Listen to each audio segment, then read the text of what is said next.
बेंटल कलेजनि अर्गेनाइज खालामनायाव दिनैहाय बक्सक'नि कलेजनि स्टुडेन्टस गुबुन गुबुन कलेजनि स्टुडेन्टसफोरखौ लानानै बिथांमोना बेंटलाव मिटिं खालामदोंमोन।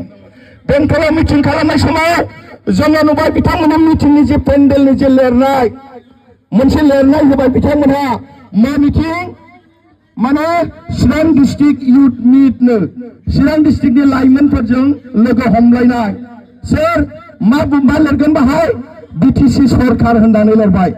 जोङो बुंबाय प्रशासनखौ एमसिसि नांबाय थादों दा कुनु सरकारनि बाहाय आलासला जाया गतिके बै मिटिंखौ जुदि केन्सेल खालामाबा 500-600 जन सेंग्राफोर थांनानै दानो बुफायहैजोबगोन जों बुंदों। कारण जोङो दुर्बल नङा दिनैनि दिनाव लगे लगे एसपिनिफ्राय डिसिनिफ्राय मानसि फैनानै बिथांमोननि मिटिंखौ बेहाय बोखार फैजोबदों। मिटिं जानो मोनाखै मिटिं जानो मोनाखै बे जाबाय जोंनि देरहानाय। बिथांमोना राजनीति हिसाबै मिटिं खालामनोबा खालाम सरकारखौ बदनाम होनानै सरकारनि बाथ्रा लानानै जोंनि लाइमोनफोरखौ मिसले दाहाथे दा खालामदों जों बेखौ सैज्य खालामनो हाया। ओंखायनो जोंनि लाइमोननिफ्राय चिरां जिल्ला गासिबो ब्लक लाइमोनफोरनिफ्राय जोङो ज' जानानै डिसि एसपिखौ जों आपिल खालामदों बन्द खालामनांगौ। बन्द जादों बाहाय पानेराम बिथांबो दंमोन बिथांमोननि केन्डिडेट पानेरामबो दंमोन। जेब्ला अफिसारफ्रा फैबाय पुलिसनिया पानेराम ब्रह्मआ गल' गथ' जाबायनो मानसिफोरखौ बुंबाय मारैथो मिटिं खालामखो फालाय होननानैहाय।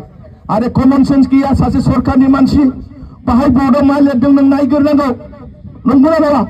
दा बिथांमोननो नैबे केयारलेस आरो जों बेफोरखौनो साबधान बानि होयो बिथांमोननो राजनीतिखौ गेलेनोबा मोजाङै गेले। ओंखायनो आं गुरै खावलायबाय जोबनायाव मोनसे खोथाखौ आं खावलायलांनो नोंथांमोनखौ भटआ 12थानि सिगां भटआ जाजोबनांगौ। जोंनि मानसिया 12थानि सिगां होजोबनांगौ नांगौ।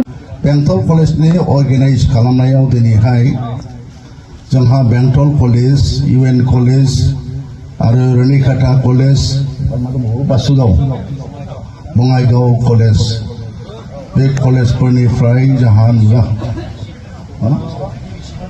डन बक्सआव जोंहा बे कलेजनिफ्राय गासिबो जोंहाबो नुजाफैनाय फरायसुला फरायसुलि नोंथांमोन